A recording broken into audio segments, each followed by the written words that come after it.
Ok, bonsoir à tous et à toutes. On va parler aujourd'hui de Pessah Sheni. Pessah Sheni, c'est le deuxième Pessah qui cette année est mercredi, si je ne me trompe pas. Et donc on va parler un peu de l'historique, des minhagim et du sens de ce jour très particulier qui est de Pessah Sheni. Alors, on va commencer avec la source dans la Torah de Pessah Sheni. Que- c'est, quel est ce Yom Tov, si on peut dire, etc. Alors, on a un verset qui nous dit la chose suivante. C'est dans la paracha de Balotra, dans le Chumash Bamidbar.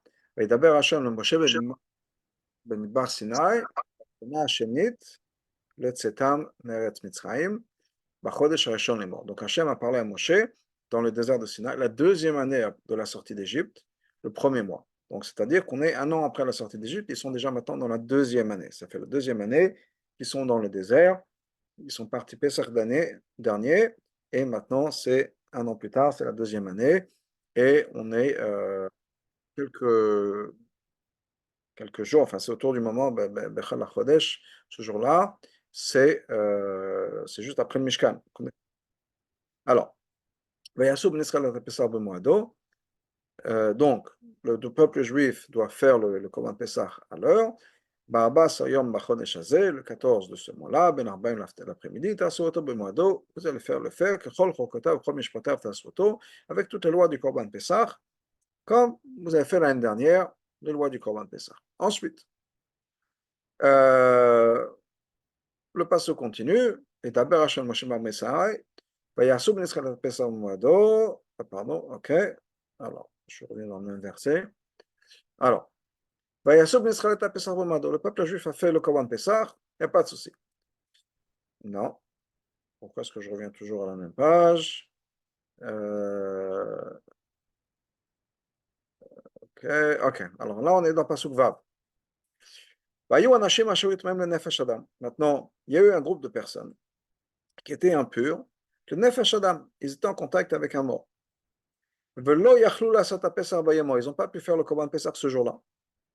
Ils se sont approchés de Moshe et de Aaron ce jour-là. Ils ont été voir Moshe et Aaron ce jour-là. Donc le jour, mais au moment où Hachem a commandé de faire le Korban Pessah, donc c'est le 14 du mois de Nissan, et il y a ce groupe de gens qui étaient impurs, et ils vont voir Moshe et Aaron en disant, qu'est-ce qu'on fait? Okay. C'est le passage d'après.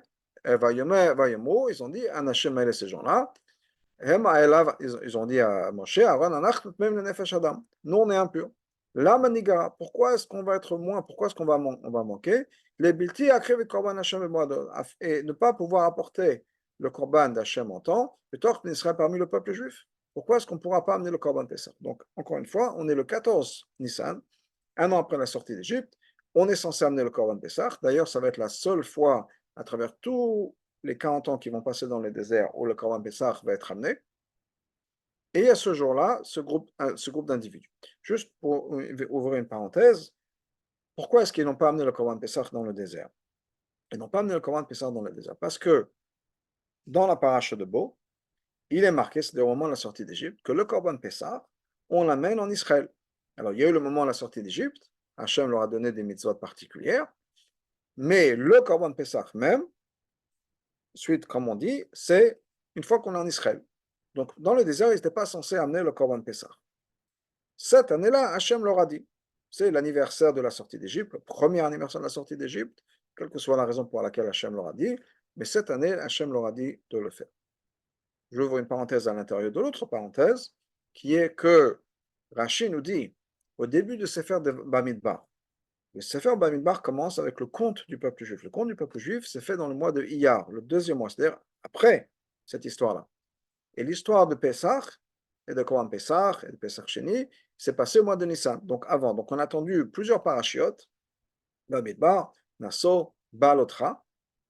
On est dans la troisième paracha, avant de mentionner ce qui s'est passé avant dans la Torah. C'est-à-dire ce qui s'est passé dans le mois de Nissan est venu deux, trois parachutes plus tard. Ce qui s'est passé dans le mois de Iyar est venu tout au début du Sefer Bamidbar. Donc Rachid dit pourquoi? Il dit parce que c'était On ne voulait pas commencer à faire de Bamidbar avec quelque chose de négatif. Et donc, pourquoi c'est négatif? C'est quoi négatif? Qu'ils ont amené le Corban Pessah une seule fois. Aux Champs-Élysées, boire un verre avec mon copain, et après de là. Ils ont donc le Corban Pessah qu'ils ne l'ont amené qu'une seule fois. Tant de dire l'Arabie, quel problème?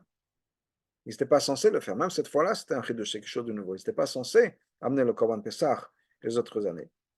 Et oui, mais comme on va voir dans l'histoire, que cette histoire de Pessah chez nous enseigne, c'est quand on demande à Hachem, Hachem nous dit change les choses pour nous et change les règles, et il nous aurait pu donner la mitzvah. Donc, ce qui s'est passé au niveau de ce groupe-là aurait pu se passer avec tout le peuple juif. Si le peuple juif avait demandé la mitzvah des Korban Pessah, il l'aurait eu. Ils n'ont pas demandé, et c'est pour ça que c'était quelque chose de négatif. Donc, on referme les deux parenthèses et on revient au texte. Donc, il y a ce groupe-là qui vont voir Moshe en disant nous, on est impurs. Donc, pourquoi est-ce qu'ils sont impurs? Il y a plusieurs versions de ce qui s'est passé. Mais en tout cas, il y en a, on dit que c'était ceux qui portaient les ossements des Shvatim, de Yosef, et les autres frères, donc ils étaient impurs à cause de ça, quelle que soit la raison, mais donc ils sont impurs, ils vont voir Moshe en disant, non, on ne peut pas amener le Korban Pessah, la maniga, pourquoi est-ce qu'on ne va pas pouvoir participer? Donc Moshe leur a dit, Imdou, attendez, restez là, et Shema Mitzaveh Hashem Lachem, je vais voir ce que Hashem a nous commandé de faire pour vous. Va voir. Donc il les met en attente, et il va voir, Moshe leur a dit, attendez 30 secondes, je demande à Hachem. Hachem répond, mais d'abord Hachem, Moshe est mort. Et donc, Hachem leur dit quoi? Taber ben Israël est mort par le peuple juif en disant, Ish ki etamel nefesh. Si quelqu'un est impur, parce qu'il est en contact avec une vie, avec un mort, ou beder choka, ou bien il est loin de Jérusalem, lachem pour vous, ou le darotechem, ou bien pour toutes les générations, Basa Pesach l'Hachem, il fera Pesach pour Hachem. Donc, il ne pourra pas faire le commande Pesach. Donc, qu'est-ce qu'il va faire?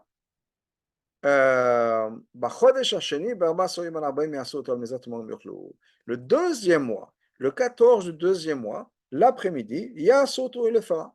Al matzah il faut qu'il le mange avec de la matzah et du maror.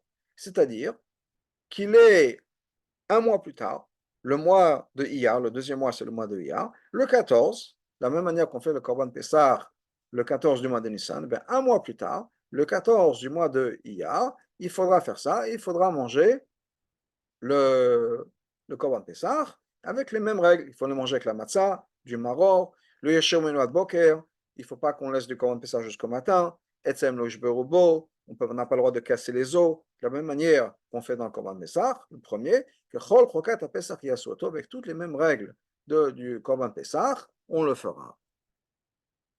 Okay?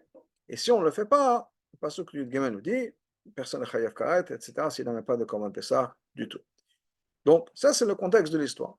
Donc, pour revenir à notre Pessah Sheni de nos jours, ou un peu dans l'histoire, juste pour mettre tout ça ensemble, qu'est-ce qui se passe à Pessah Sheni? À l'époque du Beth Amikdash, c'était les gens qui n'ont pas pu amener un korban de Pessah, le premier Pessah, c'est-à-dire il y a un mois, bien, ils avaient une autre opportunité qui se faisait le 14 du mois de Iyar. On amenait un korban, pour ceux qui n'ont pas pu, on amenait un korban Pessah ce jour-là au Beth Amikdash. Et, encore une fois, il fallait manger avec la matzah, du maror, respecter les lois du Korban Pessah, mais voilà ce qu'il fallait faire, donc c'était une opportunité de se rattraper. Donc, comme le rabbi précédent nous le dit, on l'écrit entre autres, c'est répété dans le Yom Yom, Pessah Sheni, c'est quoi? Les leçons de Pessah Sheni, en Yiddish, le rabbi précédent disait, la loi de Pessah Sheni, l'enseignement de Pessah Sheni, c'est Nishto Kanfafalen. Et rien n'est perdu, on peut toujours rattraper, on peut toujours corriger. C'est plutôt que de corriger. C'est pas perdu. C'est la leçon. C'est-à-dire, même si on n'a pas eu l'opportunité le premier mois de le faire, on a toujours une opportunité. Et c'est venu grâce à quoi? C'est venu à cette demande de ce groupe de gens disant, on ne va pas accepter le fait qu'on n'a pas cette mitzvah, on n'a pas l'opportunité de participer à la mitzvah, et on tient absolument à y participer.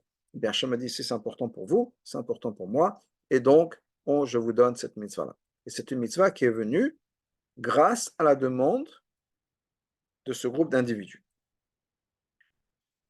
Quand on réfléchit à ce concept-là, c'est quelque chose d'extraordinaire. Parce que ça va définir, d'une certaine manière, toute notre relation avec Hachem et nos attentes et les attentes d'Hachem par rapport à nous. C'est-à-dire que quoi? C'est-à-dire que quand on demande, ça veut dire quoi qu'on demande? Ça veut dire qu'on demande, c'est quelque chose qu'on veut, quelque chose qui nous dérange de ne pas l'avoir, comme ce groupe-là. Ils étaient impurs et ça les a embêtés, ça les a dérangés profondément de ne pas pouvoir participer à la Mesa de Pessah. Donc il faut comprendre, se mettre un peu dans le contexte des choses. Et on va mettre ça à deux niveaux. Premièrement, là, la leur dit qu'on ne pourrait pas le faire. Pourquoi est-ce qu'ils viennent voir Moshe Aaron en disant on ne peut pas amener de corps de Pessah? Le Zal, là, en attendant. Je veux juste le programme. Oui, le programme. Je me dis, Pourquoi est-ce qu'ils ont été voir Moshe en leur disant on ne peut pas amener le Corban Pessah? La halakha le dit. Quelqu'un qui est tamé n'a pas le droit d'amener le Corban Pessah. C'est tout. Donc, il n'y a rien à se plaindre. C'est comme ça. Donc, en respectant la halakha, ils font la volonté d'Hachem. Mais ce groupe-là n'a pas été satisfait de dire, bah, effectivement, le Shulchan Aruch nous dit que on ne peut pas, on ne peut pas. C'est comme ça. Chouette. Ils ont dit non, non, non. C'est vrai que la halakha nous dit qu'on ne peut pas. Mais il y a quelque chose qui nous dérange. Ça veut dire que quoi? Même si d'après les règles, je ne suis pas censé amener le Corban Pessah, je ne me vois pas, moi, rester à l'extérieur de ce que le peuple juif amène, qui est le Corban Pessah.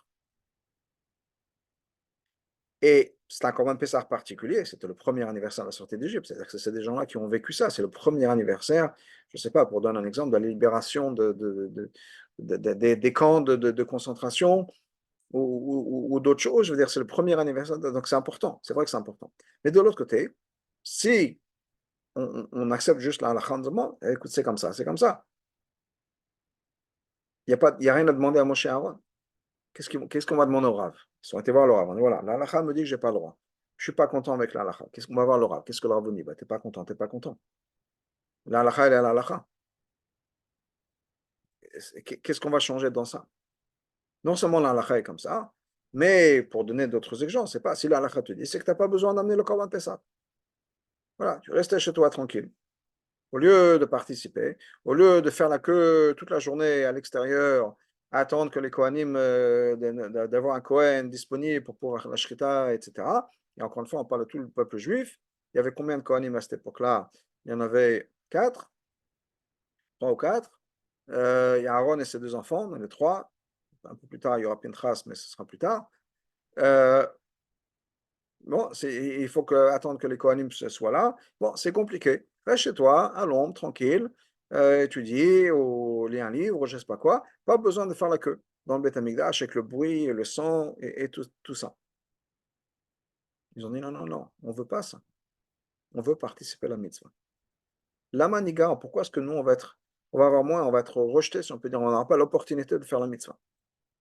Dire que ce que Hachem attend de nous aussi, et le résultat c'est une mitzvah, ce que Hachem attend de nous, c'est pas juste de suivre les règles, mais c'est clairement indiqué dans la Torah, dans cette mitzvah-là, qu'il y a une certaine attente de s'investir émotionnellement dans les mitzvot, que ce soit quelque chose qui nous touche. C'est pas juste, bon, on suit les règles. La semaine dernière, ceux qui étaient là, on avait parlé de l'idée de Naaseh Venishma. On fait, mais aussi on va comprendre, on va s'investir émotionnellement. Mais clairement, une des choses, un des éléments de cette mitzvah-là de Pesach Sheni, c'est qu'on est obligé, il y a une certaine attente de s'investir émotionnellement. L'attente, ça ne veut pas dire effectivement, on va être puni si on peut dire si on n'a pas fait, la halakha et la halakha. Mais dans notre réflexion, dans notre relation avec Hachem, si on n'est pas arrivé au point où on veut cette relation nous est importante, cette relation qu'on a avec Hachem, il y a quelque chose qui manque. Il y a quelque chose qui manque. Dans les mots de Rashi, c'est Gnutam chez l'Israël. Le fait que le peuple juif n'a pas demandé à faire la mitzvah de Korban Pessah pendant les années dans le désert, il n'avait pas à faire. La Torah nous dit clairement le Korban Pessah qu'on le fait en Israël. Il n'y a pas de souci à ce niveau-là, on ne peut rien leur reprocher. Si ce n'est le fait que ça ne les a pas dérangés. Donc il y a une certaine attente que même si on fait tout ce qu'il faut, ce soit quelque chose qui doit nous... On veut participer. Il y a une histoire extraordinaire que le rabbi précédent raconte. Et Ça fait partie d'une longue histoire qui est une certaine personne qui est devenue un chassid du Baal Shem Tov. Et il raconte cette personne est devenue un rave dans un village. Et il a vu deux envoyés du Baal Shem Tov qui sont venus pour ramasser de l'argent. Et avant même qu'il soit le rave, il n'était pas le rave, je m'excuse, il est devenu le darshan. Et on lui a demandé de faire les drashot, etc. Mais il a vu donc ces deux envoyés du Baal Shem Tov qui sont venus dans ce village. Et il fallait ramasser de l'argent. Le Baal Shem Tov avait besoin d'une certaine somme pour Pidyan Shvoyim, pour libérer des otages, etc. Donc ils ont levé de l'argent. Et ils ont fait une liste. Ces deux envoyés du Baal Shem Tov se sont assis avec les directeurs, les dirigeants de la communauté. Ils ont, voilà, avec qui on peut demander. Ils ont fait la liste de tous les gens dans le village et de ce qu'on peut attendre de chacun. Une personne peut donner 1 euro, une personne qui pouvait donner 10 euros, qui pouvait donner 500 euros. Ils ont fait la liste de tous les gens, etc. Il y avait dans ce village-là quelques personnes qui étaient absents. Les maris étaient partis en déplacement au travail, ils n'étaient pas là. Et donc, on ne les a pas inclus dans la liste des gens qui allaient donner. Donc, et cette liste est faite. Et on va demander à tous les gens, donc on va participer, on va demander à tous les gens, voilà, chacun en fonction de ce qu'on pense ce qu'il peut donner. Et très rapidement, en quelques heures, on a eu toute la somme d'argent qu'il fallait pour le Baal Shem Tov, etc. Tout de suite, on a envoyé cet argent avec un envoyé spécial sur le Baal Shem Tov. Et entre-temps, on a demandé à ces envoyés du Baal Shem Tov de rester faire un Fabringen avec la communauté, de parler, de partager des enseignements de Baal Shem Tov, des histoires de Baal Shem Tov, etc. Pendant ce Fabringen, il y a un groupe de femmes qui arrive en pleurs, en pleurs. Pourquoi est-ce qu'elles ont pleuré? Parce que c'était les femmes de ces gens-là dont les maris étaient absents. Ils étaient en déplacement pour le travail. Et donc, ils n'étaient pas incorporés dans la liste. Et elles étaient mais détruites. Elles étaient en pleurs du fait que leur famille n'a pas été inclue dans cette liste de dons qu'on allait envoyer, d'argent qu'on allait envoyer au Baal Shem Tov. Ils disaient, mais pourquoi est-ce qu'on va être exclu de faire quelque chose que le rabbi nous a demandé? Elles ont insisté. Il est hors de question que vous ne nous laissez pas participer à la mitzvah. Alors, bien sûr, d'un côté, ils n'étaient pas sûrs, parce que, encore une fois, à l'époque, les choses sont un peu différentes maintenant, mais à l'époque, ce n'était pas nécessairement les femmes qui gagnaient l'argent, donc l'argent, c'était l'argent du mari. Donc, est-ce qu'elles pouvaient donner cet argent si le mari n'était pas là? Bon, ils ont eu une discussion, c'est pour ça que depuis le départ, ils n'ont pas inclus ces familles-là, mais ils ont fait un bédine, ils ont réfléchi, etc. Ils ont dit oui, il n'y a pas de souci, c'est un srout pour les personnes à participer, donc il n'y a pas de problème.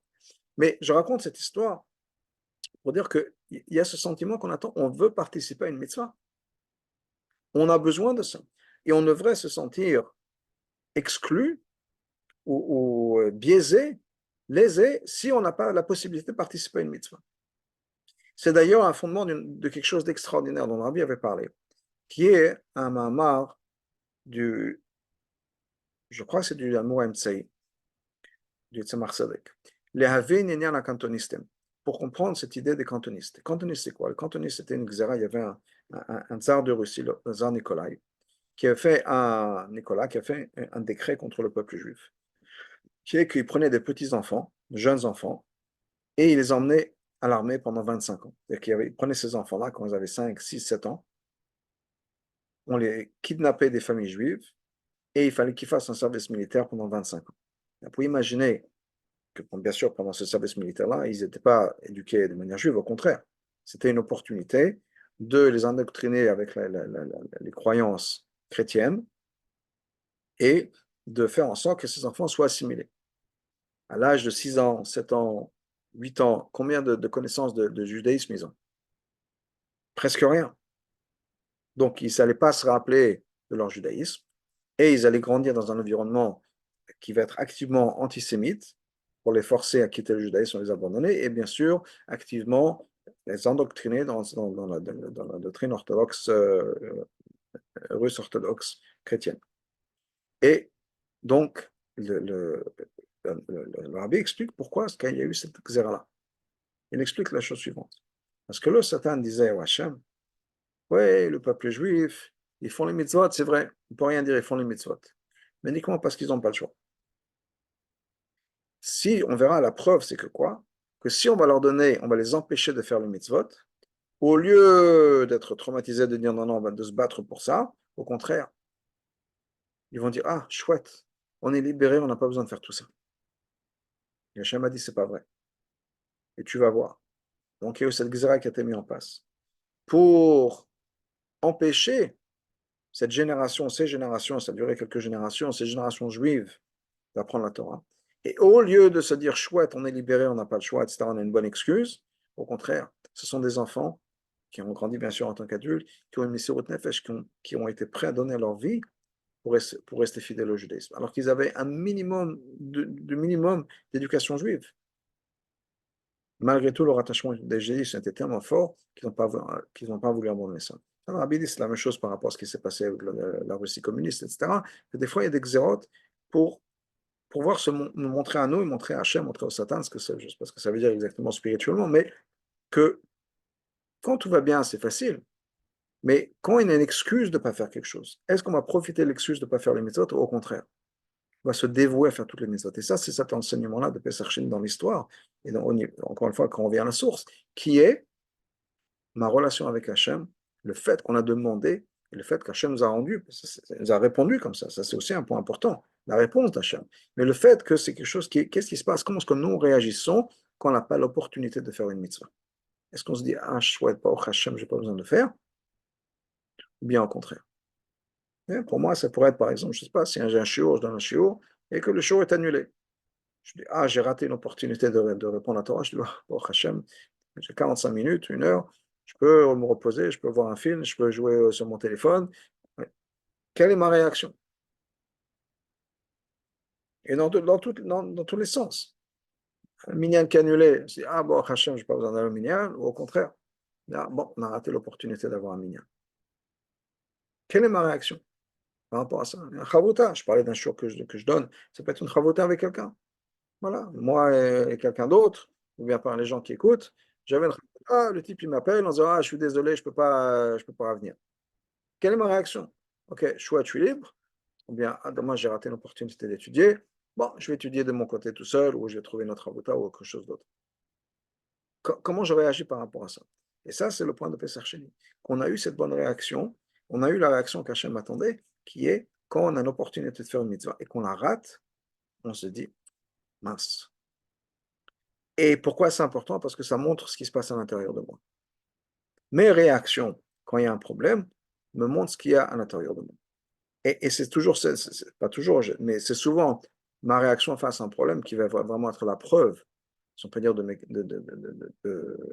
ce qui se passe à l'intérieur de mes sentiments vrais. Quand tout va bien, tout va bien. Qu'est-ce qui se passe quand il y a quelque chose qui change? Comme je dis, quand j'ai ma chavouta, et je vais étudier tous les jours, ou bien le minyan tous les jours, il n'y a pas de souci. Qu'est-ce qui se passe quand, pour une raison ou une autre, il n'y a pas de minyan? Qu'est-ce qui se passe quand, pour une raison ou une autre, ma chavouta annule? Comment est-ce que je réagis à ce moment-là? Et ça, c'est important, c'est une réflexion à avoir au moment de Pesach Sheni. Quelle est ma réaction par rapport à ça? Et si on a la bonne réaction, c'est-à-dire par rapport à la Torah Mitzvot, ça peut être, bon, je vais faire une autre mitzvah à la place, ça peut être, mince, j'ai raté ce shiur, ça peut être, mince, j'ai raté le minyan, j'aurais bien voulu avoir le minyan. Quelle que soit la réaction, c'est qu'on est dans la bonne direction. Et si on n'a pas cette réaction, quelque chose sur lequel travailler. Comme Pesach Sheni le dit, il n'est jamais trop tard. On peut toujours avancer, il faut toujours avancer. D'ailleurs, on n'a pas Pesach Sheni qu'une fois dans la vie. Chaque année, on a cette leçon. Et non seulement ça, mais comme le rabbi précédent dit, c'est pas juste on a cette leçon un jour par an. Cette leçon, c'est pour toute l'année. Comme chaque Yom Tov, c'est une leçon pour toute l'année. On a Pessah une fois par an pour nous donner une leçon pour toute l'année. On a Rosh Hashanah une fois par an pour nous donner une leçon pour toute l'année, etc. Pessah Sheni, c'est une fois par an pour nous donner cette leçon pour tous les jours de l'année. Mais on a un jour où c'est l'anniversaire, si on peut dire, de ce concept-là, qui est, on a besoin d'analyser ce qui se passe, ma réaction quand je ne peux pas, et comment rattraper ça. Et ce qui est important dans Pessah Sheni, le rabbi dit que Pessah Sheni, c'est en fait, c'est même encore plus important que Pessah, de nos jours. Pourquoi? Parce que quand il y a le sacrifice de Pessah, quand il y avait le Korban Pessah, alors bien sûr, le premier Pessah, c'est là où tout le monde le faisait. C'est là le plus important, c'est là la date essentielle. Il y a les gens qui ne pouvaient pas, ils avaient Pessah Sheni. De nos jours, on n'a pas le Korban Pessah de toute façon, quoi qu'il arrive. Pessah Sheni, c'est même si on n'a pas pu faire Pessah, avec tout ce qu'on a pu dire, l'importance de Pessah, et tout ce que vous avez entendu dans les shurim de Pessah, ben tout ça, on peut le rattraper en une journée, le jour de Pessah Sheni. Donc c'est vraiment une opportunité, c'est encore plus fort, plus percutant que le premier Pessah. Donc c'est vraiment une opportunité extraordinaire ce jour-là. Mais ça va au-delà de ça. Un des thèmes de cette période de l'année, entre Pessah et Shavuot, c'est bien sûr le Homer. Et le Homer, c'est quoi? C'est notre relation avec Hachem. C'est-à-dire qu'on travaille pour améliorer ma relation avec Hachem, mon bitoul, si on peut dire, ma transformation dans ma relation par rapport à Hachem.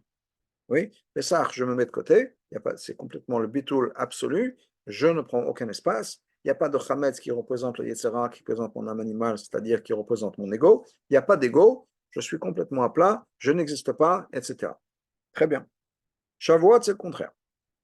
Shavuot, c'est Hachem a donné la Torah sur une montagne. L'opposé de la matzah. La matzah, elle est complètement plate. La Torah n'a pas été donnée sur un endroit plat. Oui, on sait pourquoi c'est le mont Sinaï. Le mont Sinaï, c'est la plus petite montagne. Mais si Hachem voulait vraiment nous montrer l'humilité, pourquoi le mettre sur une montagne du Bichlal? Il aurait pu donner la Torah dans une plaine, ou même encore mieux, dans une vallée qui est basse. Pourquoi la montagne? Pour nous enseigner qu'on est plat à plat, mais il faut avoir un peu avoir le dos ferme, si on peut dire, dans le sens où des fois on a besoin d'être fier de son identité, de ne pas s'écraser. On fait ça, on s'écrase, on est plat comme la matzah. Shavuot, au contraire, on est haut. Shavuot, non seulement on peut avoir du chametz, c'est une mitzvah dans le Beth Amikdash d'amener une offrande de 2 pains qui était absolument chametz. Donc bien sûr, dans le Pessah, il n'y a pas de chametz dans le Beth Amikdash. Dit dans notre vie, dit dans notre maison. Shavuot, on est obligé d'avoir du chametz. Dans le Beth Amikdash, il faut absolument avoir du chametz. C'est une mitzvah d'avoir 2 pains qui sont chametz. Et ça, chez nous, on peut avoir les deux à la fois. D'ailleurs, c'est un point intéressant, c'est un peu le point de connexion. On a de la matzah, on avait dit dans le Beth Amikdash, il fallait, à l'époque du Beth Amikdash, on a mis le Korban Pessah, il faut le manger avec de la matzah et du maror, mais on a aussi le droit d'avoir du chametz à la maison. Il n'y a pas de souci à ce niveau-là. Donc, qu'est-ce qui se passe au moment de cette transition-là?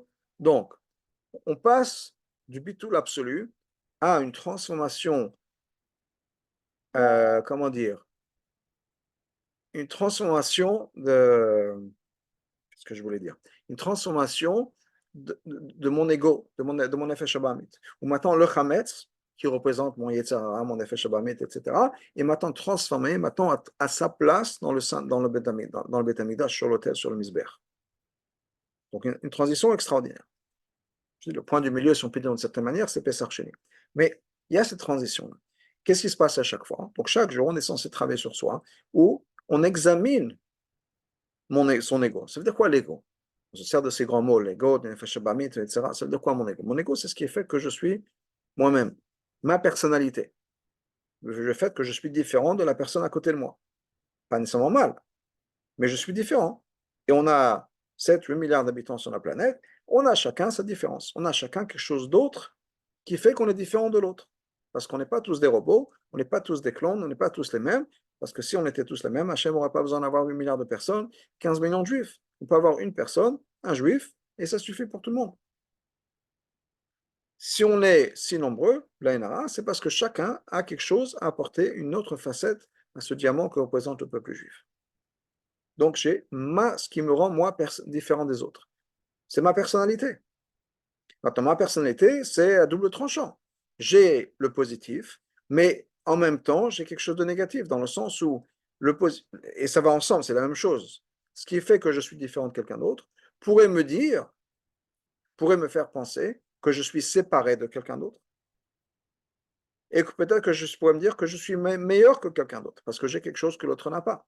Ce qui est vrai, j'ai quelque chose que l'autre n'a pas, mais l'autre a aussi quelque chose que moi n'a pas. Et comme on parle souvent de l'humilité, on parle de Moshe comme exemple de l'humilité. Moshe Rabbeinu était la personne la plus humble au monde. Ça ne veut pas dire qu'il n'était pas la personne qui va parler à Hachem ou qui va même se battre, se disputer avec Hachem pour sauver le peuple juif. Et qu'il n'était pas conscient du fait que c'est lui qui a fait sortir le peuple juif d'Égypte, c'est lui qui a reçu la Torah. Donc, il est bien conscient de son rôle.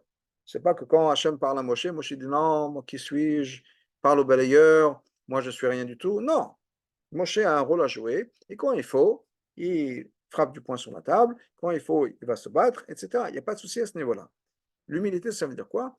Que quelqu'un d'autre avec les mêmes qualités aura fait mieux que moi. Donc, je peux dire la même chose aussi. J'ai mes qualités, quelles qu'elles soient, quelqu'un d'autre avec les mêmes qualités que moi aurait certainement accompli beaucoup plus de choses, mais en tout cas, j'ai ces qualités-là. Donc la seule chose que j'ai besoin de faire, c'est que mes qualités, mon caractère, ce qui fait que je suis différent de quelqu'un d'autre, ne soit pas ma raison de me séparer de quelqu'un d'autre, ou me séparer bien sûr d'Hachem. Donc j'ai besoin d'examiner tout ça. Ça, c'est le travail du Homer. Donc chaque jour, je regarde ma personnalité sous tous ces aspects. On donne dans la Chassidoute, dans la Kabbalah, 49 facettes de cette personnalité, qui fait que, voilà, chaque jour, je regarde un aspect de ma personnalité et je fais en sorte que ce soit bien adapté au service d'Hachem et pas au contraire écarté ou que ça m'écarte, du service d'Hachem, de ma relation avec Hachem. On a cette semaine qui représente les 7 midot. Maintenant, de manière générale, les midot, on peut les diviser de plusieurs manières, mais une chose qui est importante, c'est qu'à partir du moment où on arrive à Hod, qui est la 5e mida, on a déjà fait la majeure partie du travail. Dans la Kabbalah, dans la Chassidut, on nous donne ce modèle pour arriver à comprendre les midot et les sphirot. Il y a la tête, qui représente Chochma bin Adat, le parti intellectuel de la personne. Le cou, c'est plutôt Dat, c'est le lien avec les midot. Ensuite, on a le corps de la personne, le corps et les bras. Bras droit, Chesed, bras gauche, bras. Et ensuite, on a le milieu, le tronc de la personne qui représente les midot. Okay. On a donc Chesed Gvoa, Netzach, Chesed Gvoa Tiferet qui est au milieu. Donc, ensuite, Netzach et Hod. Ensuite, on a Yesod et Malchut. Yesod, c'est la partie du corps qui est liée à l'extérieur. C'est le membre dans la reproduction qui va donc rentrer en contact avec quelque chose à l'extérieur. Ou dans les mots du Zohar, Siyuma de Goufa, c'est déjà à la fin du corps. On arrive à l'extérieur du corps. Malchut, c'est l'expression de tout ce qu'il y a. Donc les 5 premières midot, Chesed, Gvoa, Tiferet, Netzach, Hod, représentent l'essentiel de la personne. Une fois qu'on a fait ça, une fois qu'on a travaillé sur l'essentiel de la personne, on n'a pas encore tout fait. Il reste encore Yesod de Malchut, il y a des choses à travailler.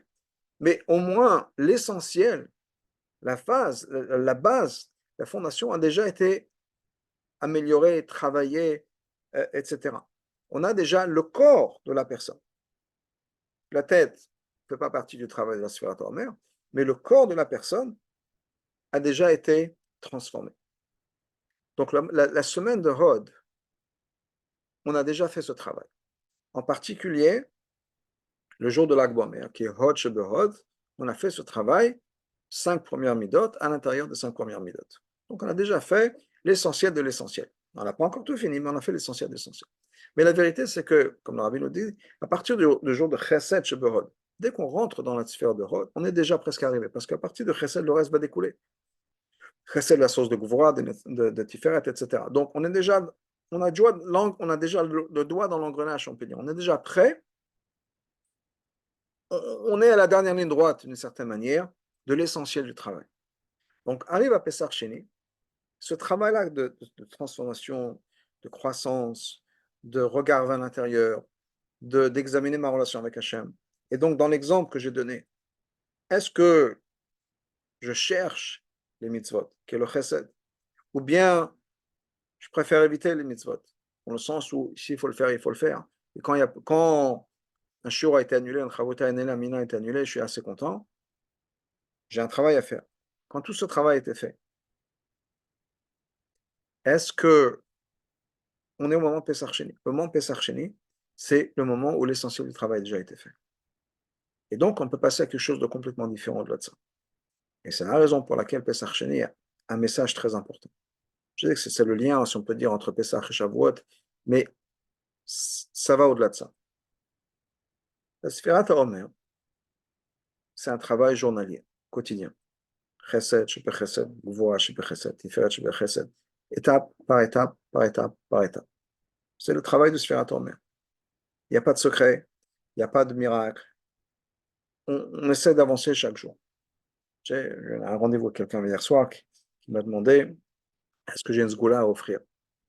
Il y a certains problèmes, etc. Est-ce que j'ai une sgoula à offrir? Chez Chabad, on n'est pas très grand dans les sgoulottes. Qu'est-ce que je veux faire? Je donne une recette, une potion magique, une recette magique. Si vous allez sauter 3 fois sur le pied droit en récitant un chapitre de Télim, on n'a pas vraiment de ces goulottes. C'est le travail jour après jour. Bon, il y a des scoulottes d'étudier Chita, d'autres choses, mais il y en a du rabbi sur ça. Au niveau des scoulottes, le meilleur sgoula, c'est l'étude de la Torah, le fait de faire une mitzvah. On n'est pas tout ça. Dans la culture, si on peut dire Chabad, il y a beaucoup moins de sgoulottes que dans d'autres communautés. C'est le travail jour après jour, après jour, après jour. C'est ça l'essentiel. Ça, c'est l'idée du Sphiraton.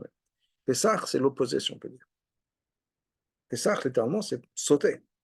C'est passer. Hachem a sauté. Le mot de Pessah, c'est quoi? Quand Hachem a sauté les maisons juives en Égypte, bon, la nuit de la plaie des premiers-nés, Hachem a sauté les maisons juives. Quand on saute, on n'a plus les pieds sur terre. On n'est plus rattaché à notre réalité telle qu'on la connaît. Quand on saute, on a les deux pieds dans l'air. On est détaché de cette réalité. On ne peut plus marcher quand on saute.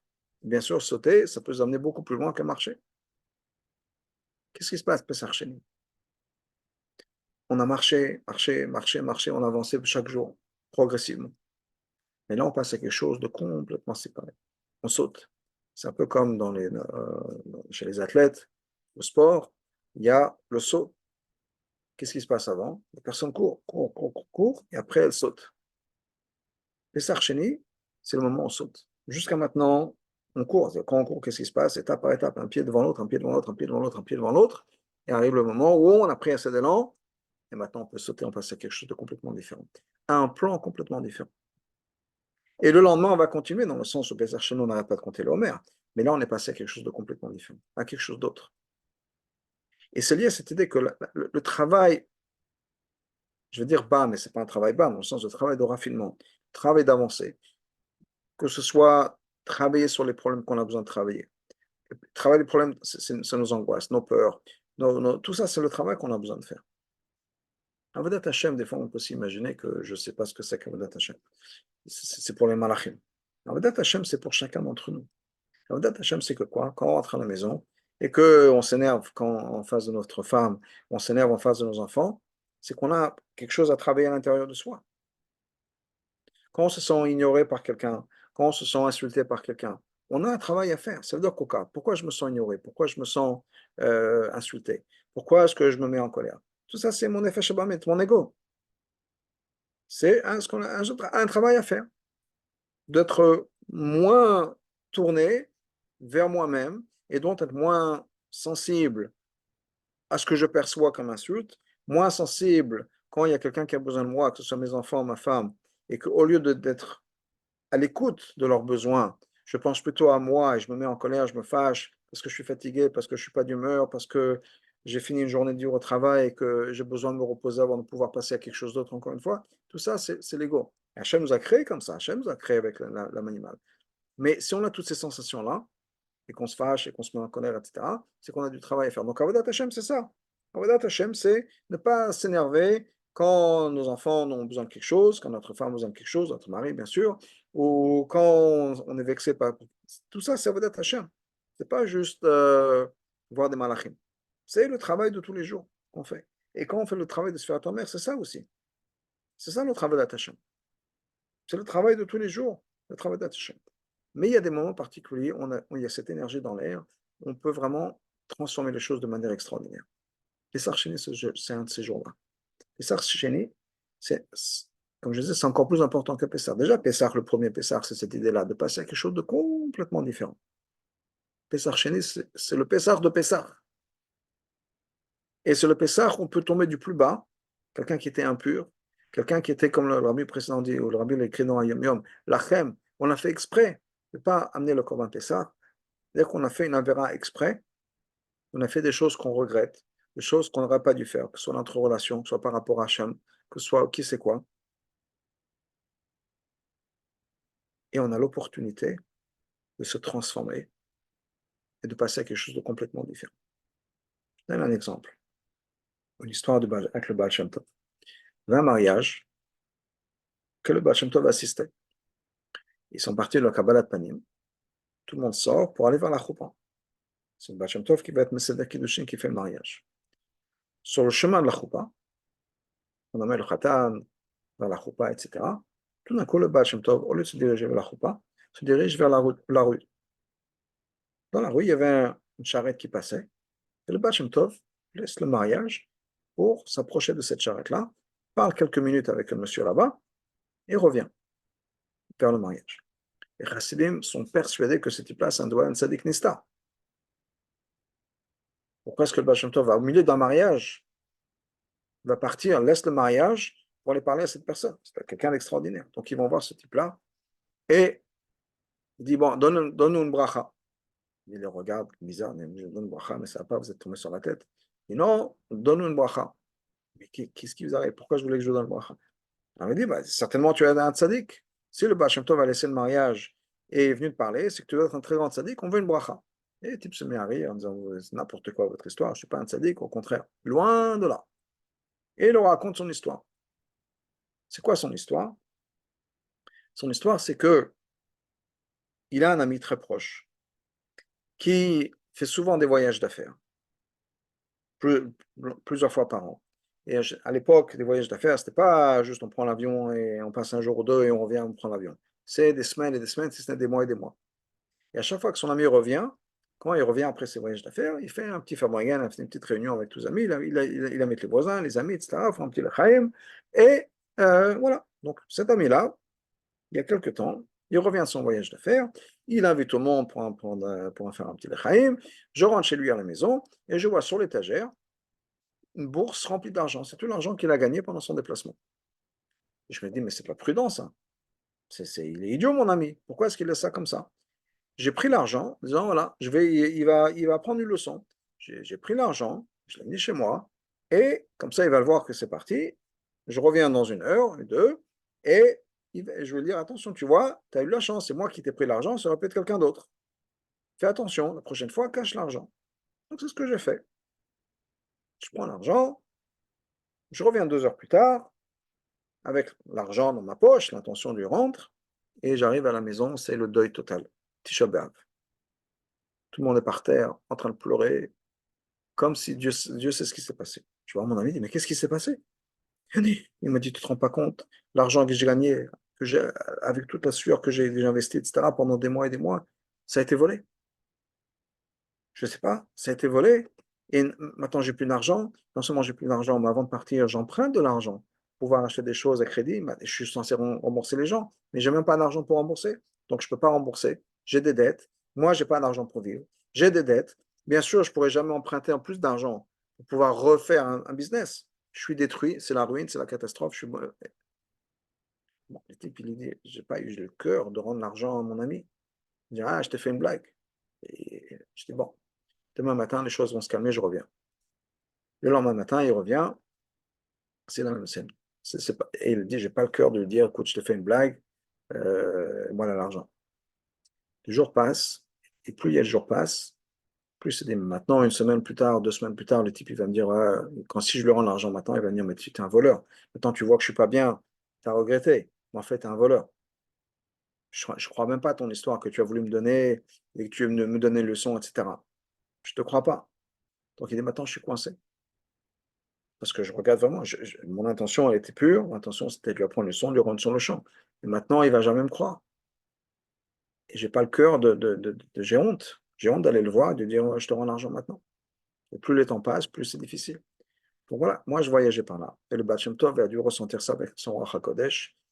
Quand il a vu que je passais, il s'est arrêté, il est venu me voir en disant, écoute, je sais ce qui s'est passé, va voir ton ami, explique-lui tout, il va te croire, il va te faire confiance, et il va croire que tu avais une bonne intention et pourquoi tu ne l'as pas rendu tout de suite, etc. Tout va bien se passer, t'inquiète pas, mais fais-le. Je dit, vous comprenez, je suis loin d'être un tzaddik. J'ai fait une faute qui a détruit ma relation avec mon ami, j'ai honte de lui voir, d'aller le voir, de lui expliquer. Mais ce jour-là, pour lui, c'était son Pessar Sheni. C'est le jour où il s'est dit, je passe à quelque chose d'autre. La relation n'a pas été comme il faut, mais j'ai cette opportunité, avec cette bracha, ce boost du Baal Shem Tov, de dire ok, je vais le faire. Sans le boost du Baal Shem Tov, peut-être que les choses auraient traîné comme ça. Il y a eu cette énergie, c'est le Baal Shem Tov qui l'a poussé en disant vas-y, va le faire. C'est Pesach Sheni. Ce jour, on peut réparer les choses, même si des fois on a honte, même si des fois on ne sait pas comment s'en sortir. On a la possibilité Hachem nous donne ce jour-là en disant, même si c'était l'achem, même si tu as fait exprès, tu as fait quelque chose qu'il ne fallait pas faire, tu l'as fait exprès, aujourd'hui c'est ta chance.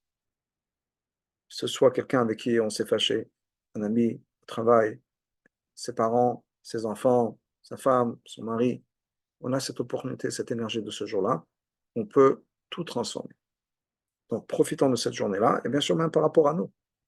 Dans le Tanya, on parle il faut avoir Rahmanout sur sa neshama à soi. Des fois, on a fait du mal à sa neshama. Peut-être à personne d'autre, mais on s'est trahi soi-même, on a trahi sa neshama. C'est le jour où on peut réparer cette trahison qu'on a faite à neshama. Alors profitons de cette énergie-là pour pouvoir réparer cette relation. Juste brièvement quelques minagim qu'on fait le jour de Pesach Sheni. Pesach Sheni, l'Admour Azaken écrit dans le Sido, la journée du 14, on ne fait pas Tachanun. Le 14 le matin, Shacharit et Mincha. Par contre, le soir, au moment de Kriyat Shema chez la Mita, apparemment, on fait Tachanun, même si c'est à ce moment-là qu'on amenait le Korban Pesach, qu'on mangeait le Korban Pesach, pas qu'on amenait, qu'on le mangeait, parce que normalement, le Korban Pesach, il est mangé pendant la nuit. Le jour du 14, on faisait la Shrita, mais on mangeait le Korban Pesach le soir du Seder. Normalement, on mange le Korban Pesach, le Pesach Sheni, le soir. Donc, normalement, on ne va pas faire Tachanoun, mais malgré tout, Admor Zaken dit que c'est le 14 qu'on ne fait pas Tachanoun, donc Shacharit et Mincha. La coutume est de manger de la matzah.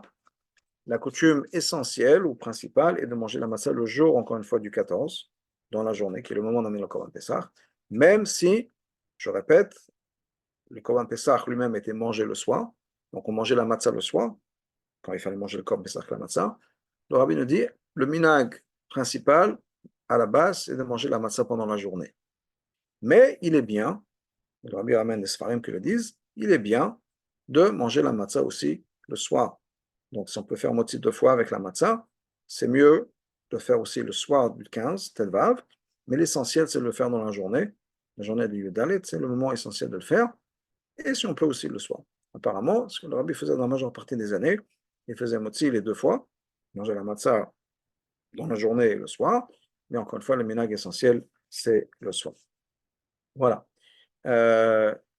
Qu'on puisse amener le Korban Pesach Sheni, il y a une discussion dans la Charonim. Si on n'a pas pu amener le Korban Pesach, c'est tout le peuple juif n'a pas amené le Korban Pesach, Pesach Rishon. Est-ce qu'on amène Pesach Sheni? Il y a des discussions. Il y a des côtés oui, il y a des raisons pour lesquelles oui, il y a des raisons pour lesquelles non. Que le Mashiach arrive, on lui posera la question et on verra que Bezrat Hashem, on puisse amener ce Korban Pesach. Mais entre-temps, on a jusqu'à là pour se préparer et avoir un peu de réflexion sur notre relation avec notre Neshama, avec Hashem et avec les gens autour de soi-même. Merci. Amen, amen.